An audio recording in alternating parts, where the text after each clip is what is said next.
محرم الحرام کے حوالے سے جو خاص عبادت ہے وہ کیا ہے؟ روزے کی. اس کی کیا فضیلت ہے آپ کو معلوم ہے؟ عن ابی ہریرہ رضی اللہ عنہ قال قال رسول اللہ صلی اللہ علیہ وسلم افضل الصیام بعد رمضان شہر اللہ المحرم وافضل الصلاة بعد الفریضة صلاة اللیل.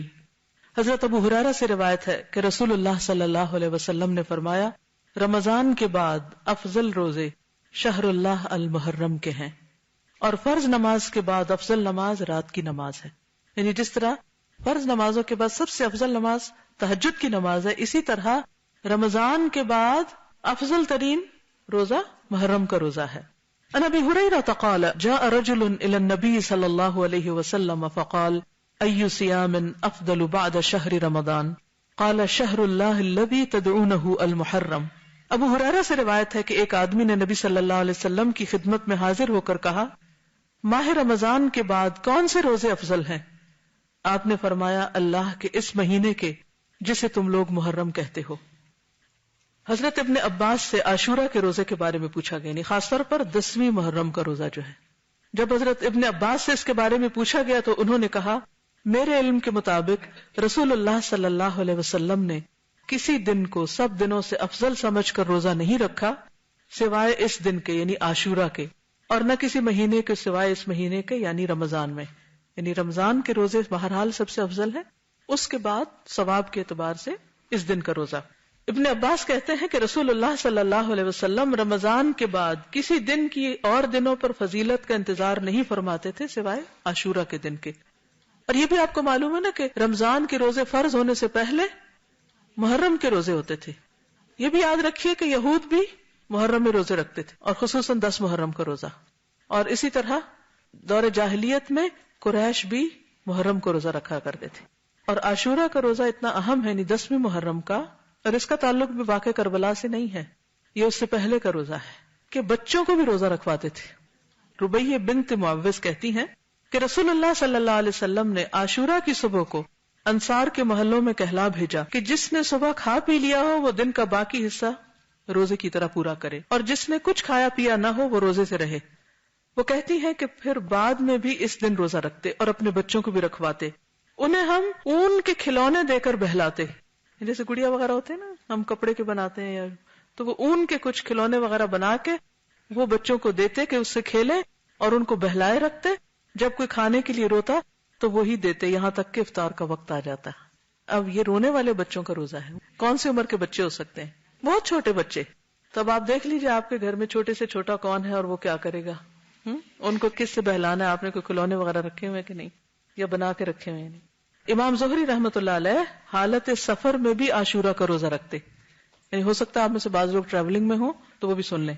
ان سے کہا گیا کہ آپ رمضان میں سفر کرتے ہیں تو روزہ نہیں رکھتے، تو انہوں نے کہا بے شک اللہ تعالیٰ رمضان کے بارے میں فرماتے ہیں کہ اس کی گنتی دوسرے دنوں کی گنتی سے پوری کر لو، جبکہ عاشورہ کے بارے میں ایسا نہیں فرمایا کہ یہ روزہ تم کسی اور دن رکھ سکتے ہو، اس لیے اس دن رکھتا ہوں. حضرت ابو قتادہ کہتے ہیں کہ رسول اللہ صلی اللہ علیہ وسلم نے فرمایا صیام یوم عاشوراء احتسب علی اللہ ان یکفر السنۃ التی قبلہ. صحیح مسلم. نبی صلی اللہ علیہ وسلم نے فرمایا میں سمجھتا ہوں کہ اللہ تعالیٰ عاشورہ کے دن کے روزے کے بدلے گزشتہ 1 سال کے گناہ معاف فرما دے گا. ابو قتادہ ہی سے روایت ہے کہ عاشورہ کے دن کے روزے کے بارے میں پوچھا گیا تو آپ نے فرمایا یہ پچھلے 1 سال کے گناہوں کا کفارہ ہے. حضرت عبداللہ بن عباس سے روایت ہے نبی صلی اللہ علیہ وسلم مدینہ تشریف لائے تو یہود کو یوم عاشورہ کا روزہ رکھتے دیکھا تو پوچھا تم اس دن کیوں روزہ رکھتے ہو؟ انہوں نے جواب دیا یہ عظمت والا دن ہے، اس دن اللہ تعالیٰ نے حضرت موسیٰ اور ان کی قوم کو نجات دی تھی اور فرعون اور اس کی قوم کو غرق کر دیا، تو حضرت موسیٰ نے بطور شکر اس دن کا روزہ رکھا، تو اس لیے ہم بھی یہ روزہ رکھتے ہیں. تو آپ نے فرمایا موسیٰ علیہ السلام سے تمہاری نسبت ہم زیادہ قریب ہیں، یعنی ہم زیادہ ان کو فالو کرتے ہیں، اس لیے نبی صلی اللہ علیہ وسلم نے خود بھی روزہ رکھا اور صحابہ کرام کو بھی روزے کا حکم دیا. لیکن یہود کی مشابہت سے بچنے کے لیے آپ نے 10 کے ساتھ 9 محرم کے روزے کو ملانے کی خواہش کا اظہار کیا. حضرت عبداللہ بن عباس سے روایت ہے کہ رسول اللہ صلی اللہ علیہ وسلم نے عاشورہ کا روزہ رکھا اور لوگوں کو بھی اس کے رکھنے کا حکم دیا. تو لوگوں نے کہا اللہ کے رسول صلی اللہ علیہ وسلم یہ وہ دن ہے جس کی یہود اور نصارہ عزت کرتے ہیں.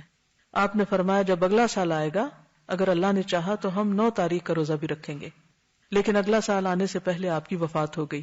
تو اس سے پتہ کیا چلتا ہے کہ 9 محرم کا بھی 7 روزہ رکھیں.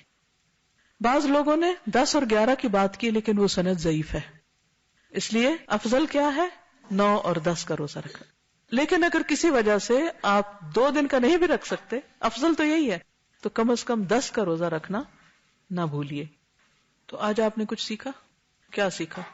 کیا آپ چاہتے ہیں کہ اور بھی سیکھیں؟ پھر آپ میں سے ہر ایک پہ لازم ہے کہ یہ پمفلٹ خود بھی پڑھیں.